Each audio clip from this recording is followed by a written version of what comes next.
Salut les biscrottes, nous nous retrouvons aujourd'hui pour notre série Veni sur Mount & Blade Warband avec le mode diplomatie. Nous nous étions arrêtés la dernière fois, nous avions fini la quête du marchand, toutes les quêtes que nous a donné le marchand. Nous n'avions plus rien à faire en fait, puisque le jeu est un sandbox. Nous avions 17 soldats dans notre partie, dans notre armée. Nous avions 5 prisonniers. Nous avions 1534 deniers. Alors ce que je comptais faire, c'était vous faire découvrir un aspect un peu méconnu du jeu, à savoir le commerce. Alors en effet, il y a du commerce dans Mount & Blade. Quasiment personne, enfin en tout cas peu de gens en font, puisque c'est assez fastidieux en fait. Mais c'est vraiment le moyen le plus lucratif en fait de se faire de l'argent, le plus simple et le plus rapide et le plus sûr surtout de se faire de l'argent dans ce jeu, parce que le reste c'est pas vraiment le gain de temps n'est pas vraiment, enfin le rapport qualité-temps n'est pas terrible. Alors, nous allons commencer. Je me suis fait une petite route en fait que j'ai trouvée sur internet, qui s'appelle la route du Nord, qui passe entre les royaumes des Nords et les royaumes des Vaegir. Alors, elle commence à Kuro. Alors, on va essayer d'aller à Kuro, mais on va prendre des paysans en passant dans les villages, pardon, en sachant que lui il est loot. Donc on va essayer d'aller à Fénadan en premier. Alors je vous expliquerai un peu sur place quand on sera à Kuro comment marche le commerce. Parce que c'est assez difficile à prendre en main peut-être au début, mais finalement c'est pas si dur que ça. Donc là on a eu deux villageois en plus. Bon, alors il n'y a plus de village des Nords dans le coin. Parce qu'il faut savoir que, par exemple, Ismirala, là, qui est un village des Vaegir, si j'y vais... Ah merde, je les ai pas vus. Ok, donc on s'est fait aggro par des archers du Nord, donc c'est des déserteurs. On va essayer de se les faire. Je pense que ça doit être un peu le même principe un peu le même type de soldats que ceux qu'on a évités là, dans le dernier épisode. Allez, c'est parti. Nous sommes 19, ils sont 12. Bah, ça devrait le faire, hein. Écoutez. Puis on commence bien, comme ça. L'épisode. Petite bataille. Par contre, là, on est dans les montagnes. J'aime pas trop ça. Dans les collines, pardon. J'aime pas trop ça. En étant un cheval, c'est pas terrible. Ils sont où? Ils sont là-bas. Ah, on commence déjà à se faire tirer dessus. Je vais essayer de les contourner, écoutez. On va voir ce que ça donne. Comme ça, il y en a pas trop qui me... Oh. J'ai rien dit. Hop, on prend ça. On prend ça. Alors. On commence à on en a tué 2 pour le moment. Même plus maintenant. On est mieux au corps. Par contre, on se fait tuer. On a 2 morts pour le moment. Hop. Il en reste un là-bas. C'est bizarre qu'il ne fuit pas d'ailleurs. Ah. Bon, bah voilà, hein. Voilà, donc ça va, on est tous contents, on a gagné. On a 2 morts et 2 blessés. Et ils sont tous morts en face. On a gagné 5 de renommée et 7 de morale. Alors... Ah, ça c'est une armure meilleure que celle qu'on a, donc on va la prendre. Elle est pas très jolie, mais bon. On va prendre tout le reste. Des flèches, on n'en a pas besoin. Une arme... non. Je peux faire les armes à une main pour le coup. On va prendre... On va prendre... Est-ce que c'est... Non, c'est moche ça. Prendre ça. C'est pas beaucoup plus joli, mais enfin. Ça protège plus. 15 et 10 là. Hop. Ah, on a up. Et on a des soldats qui sont à upgrade. Donc on va d'abord s'occuper d'eux. Ah, on en a même pas mal. Alors ce qu'on va faire, c'est qu'on va faire 2 d'infanterie pour un archer. En tout cas pour le moment. Donc hop, 2, 1, 2, 1, 2, 1, et 2, 1, et 1. Voilà. Là, on peut upgrade, alors voilà. un footman entraîné. Donc ça commence à être un peu plus classe déjà. Character. On va mettre dans quoi? On va mettre dans strong. Alors voilà. Là, vu qu'on a 9 de force, on peut mettre d'autres points dans Iron Flesh et dans Strike. Il faut savoir qu'il y a... c'est divisé. Tous les skills là sont divisés entre la force, l'agilité, l'intelligence et le charisme. Alors par exemple, hop, jusqu'à Power Draw, c'est attribué à la force. Donc il faut pour 3 points en force, on va pouvoir mettre un nouveau point dans un de ces talents là. Pareil pour l'agilité, donc ça part de Weapon Master à normalement Looting, voilà. Pour l'intelligence, ça part de Trainer à Persuasion, et le reste en charisme, voilà. Donc on a un point à mettre, donc on va mettre dans Iron Flesh, et on va mettre dans One Handed. Voilà. Donc c'est cool. On pourra se faire un peu de sous, parce que ça se revend peut-être un peu plus cher, voilà, 113, 119, bon bah... ça va pas être énorme non plus, mais c'est déjà ça, quoi. Puis, surtout, on a up, et nos soldats ont up aussi. Donc bon. C'est toujours ça de prix. On a eu que deux de pertes. Qu'est-ce que j'expliquais déjà? Ah oui. Donc là, Ismirala, par exemple, c'est un village des Vaegir. Ah, il y a une bataille. C'est un village des Vaegir. Si je recrute des soldats à Ismirala, je vais avoir des soldats Vaegir, avec un arbre de technologie, donc de troupes, Vaegir. Si je recrute à Vayejeg, par exemple, qui est looté là, donc je pourrais pas, pareil. Si je recrute là-bas, j'aurai des soldats Nords.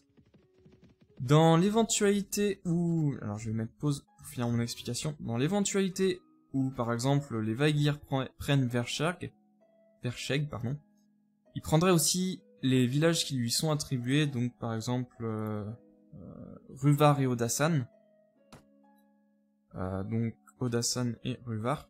Ça deviendrait des villages Vaegir, voilà. Par contre, on y recruterait toujours des paysans Nords.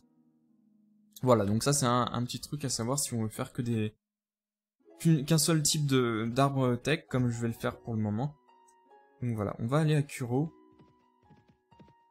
Alors la première chose... Oh, un tournoi. Ah, on va peut-être changer nos plans pour cet épisode. Ouais, je pense qu'on va faire ça. Je vais d'abord visiter la taverne. Hop, il n'y a pas grand monde. Un ransom broker, ça va être sympa pour vendre nos prisonniers. On va le faire. Salut.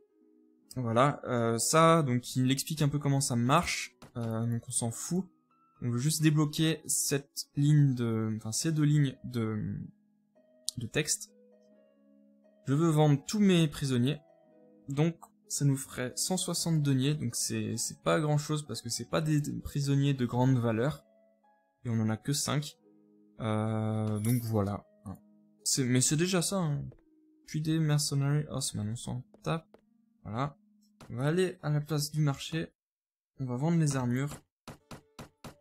Hop, 267 deniers, donc ça c'est cool. On va vendre les armes. 46, c'est mieux que rien. Ouais, on va joindre le tournoi. Se joindre au tournoi. Donc voilà. Ça, c'est des événements qui arrivent quand, en général, des seigneurs font des fêtes. Il y a un tournoi qui est organisé. On peut participer à ce tournoi. Ça va être en plusieurs manches. On va être avec des équipes. Il faut arriver à la fin, et à la fin, on aura une récompense.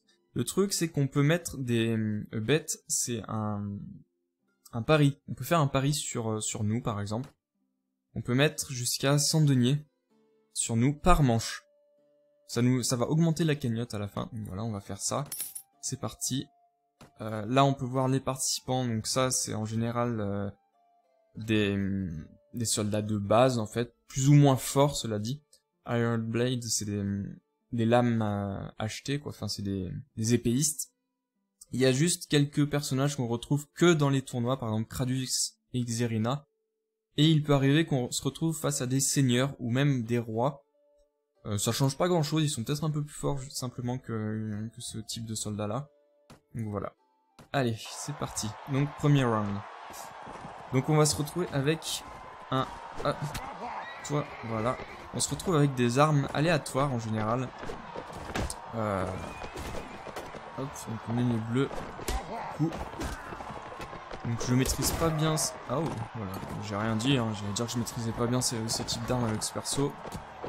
Là finalement... Hop. Lui, il est bloqué par elle. On va viser la tête parce qu'il y a son bouclier qui lui permet de parer mes coups. Coucou toi. Il m'a fait 10 de dommages. J'aimerais bien pouvoir prendre une épée à deux mains comme le mec en jaune là-bas. Oh, qu'est-ce que tu fais toi? You shall not pass. Il n'y a pas quelqu'un qui a fait tomber une épée par là? Oh, je crois que j'en vois une là-bas.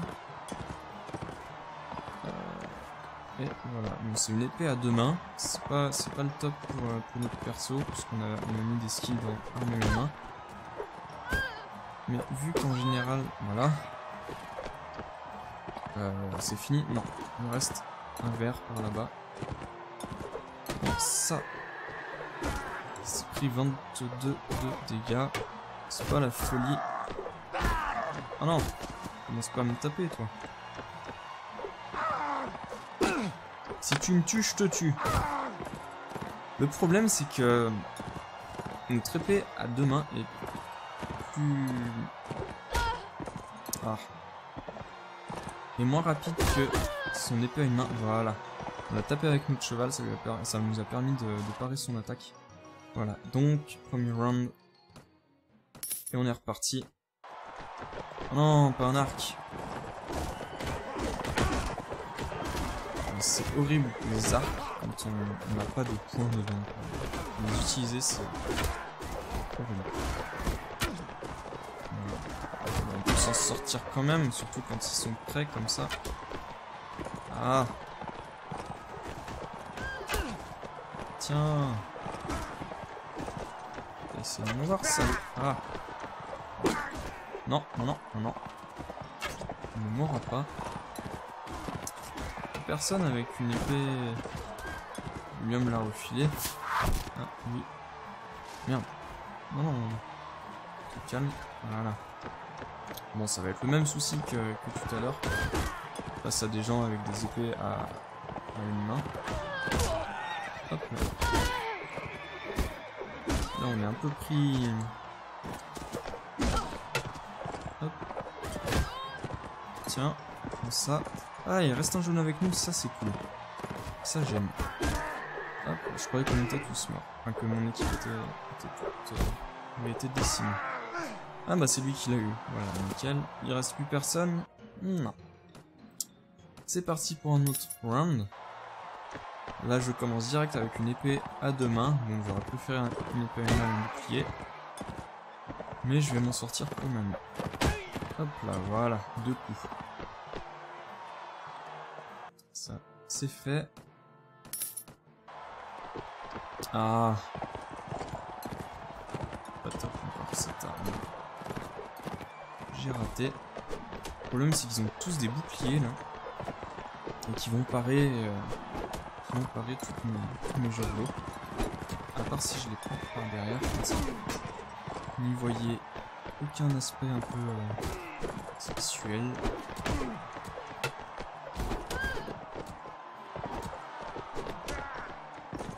Ça. On va s'en servir. Ah.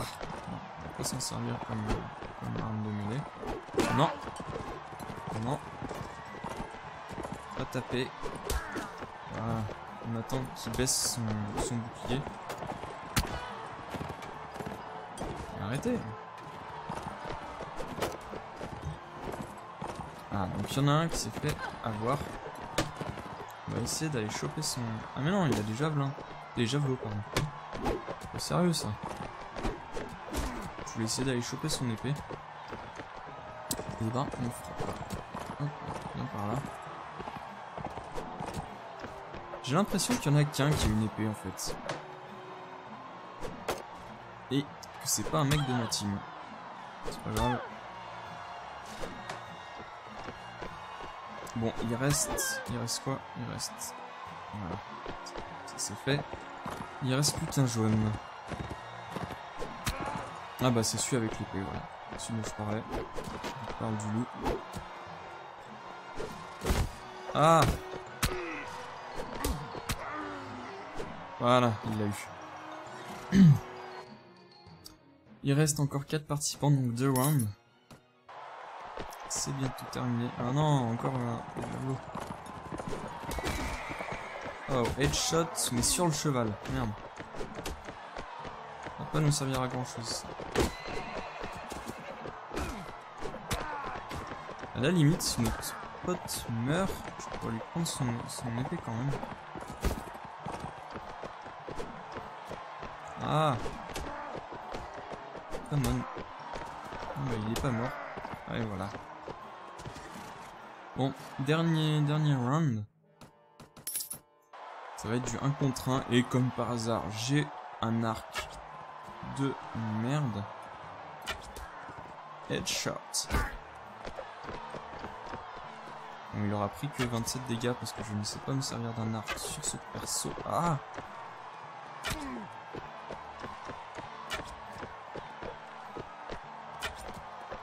Sérieusement? Tu veux pas tirer un peu droit?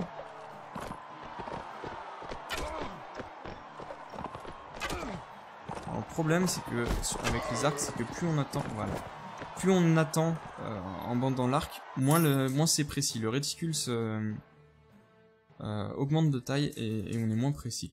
Alors, j'ai gagné le prix de 200 deniers, donc c'est que dalle. Par contre, grâce à tous mes paris que j'ai fait sur moi, j'ai gagné 3980 deniers en plus, donc ça c'est cool. Là, on devrait être bien paré. Donc on va commencer notre tournée de commerce. Donc on commence par Kuro. Alors, ce qu'on peut faire, c'est que vu qu'on a comment ça s'appelle, un skill de trade élevé, on a 3 points je crois, ou 4, je sais plus. On peut faire un assess the local price. Donc ça prend en fait la capacité de trade la plus élevée de notre armée, donc ça compte les compagnons, et ça va faire en sorte de nous dire les meilleures affaires qui se profilent à l'horizon. Donc vous voyez, on va faire ça, il y a quelques jours qui vont passer, voilà, ça va défiler, et après on aura un tableau. Donc voilà, ça nous dit que si on achète du fer ici et qu'on le vend à Durkuba, on gagnerait 37 deniers par item. Et que si on achète du grain et qu'on le vend à Durkuba, on gagnerait 2 deniers. Donc ça sert à rien en fait. On va essayer de faire ma technique. Donc il faut acheter du fer. Hop, vous voyez le prix augmente à chaque fois, regardez. Là il coûte 216, si je le prends, celui-là coûterait 227. Donc il faut savoir trouver un bon équilibre en fait pour pas payer non plus trop cher. Donc on va en prendre 3. On va prendre des outils aussi, on va en prendre 2. Donc alors attendez, 216, 240, 400, 459 à peu près. Et de la fourrure, je devais prendre aussi, donc il y en a là. Il y en a qu'un, donc... non, c'est ça la fourrure. Il n'y en a que 2. Non, on va pas prendre. 1576 deniers. Hop, on achète. Et maintenant, on va aller à Rayvidin. C'est parti. Bon, on a que 17 troupes. Je voulais essayer de monter jusqu'à 30. On fera ça quand on reviendra vers le royaume des Nords. Ce qui est bien avec cette route, c'est qu'on quitte pas trop. En fait, on fait soit celui-ci, la Vaelgir, soit les Nords. On fait un petit détour à Dirim aussi. On va d'abord aller à la taverne. Ah merde, une embuscade. Ah, vous savez pas à qui vous adressez, les gars. Hop. Voilà. Puis on voit, il avait une arme à 2 mains, donc il était moins rapide que moi. Y a personne ici. On va continuer, ça veut dire qu'il en reste. Voilà. Et voilà. Au moins ça augmente ma maîtrise des armes à une main. Cool. En plus on a up. Il me semble. On a gagné des ennemis. Oui, on a up. On va faire ça tout de suite. On va mettre en point en agilité. On va augmenter Power Strike et encore nos armes à une main. Hop. Donc Revadin. Donc on va aller à taverne, comme je vous disais, pour voir si on peut pas recruter des compagnons. Donc il n'y en a pas là. Les compagnons ont des noms bien précis, donc on les reconnaît directement. Ce qu'on va faire, c'est qu'on va vendre le fer et les outils ici. Alors, si je dis pas de bêtises, ouais. Ah, malheureusement, j'ai perdu de l'argent. J'ai perdu environ 200 deniers. C'est dommage. Le truc, c'est qu'en début de jeu, en fait, c'est pas très bien. L'économie n'est pas encore bien en place. Bon, c'est pas grave. On a encore assez de sous. Ah merde, il a pas assez... Il a pas assez de... Bon, on va... Hop. On va faire un truc que j'aime pas. Voilà. Non, voilà. On va lui prendre 189 et on va vendre aux autres, en fait. Hein. On va pas se casser les... Hein. Hop. Ils font chier, ils ont pas de sous. Bah, on va vendre encore plus à perte, hein, là où on en est. C'est pas grave, il nous reste 5200 deniers, bon c'est déjà pas mal. Je pense qu'on va s'arrêter là pour le moment. Je vais essayer de regarder un peu entre deux épisodes ce que je peux faire pour régler notre souci là. J'espère que cet épisode vous aura plu, que vous voudrez voir un peu comment le commerce se fait dans ce jeu. Je vous invite à cliquer sur j'aime, à commenter pardon, si vous voulez essayer d'améliorer, de me donner des conseils, tout ça, de participer. Et je vous invite à vous abonner à ma chaîne. Voilà. Allez, salut tout le monde!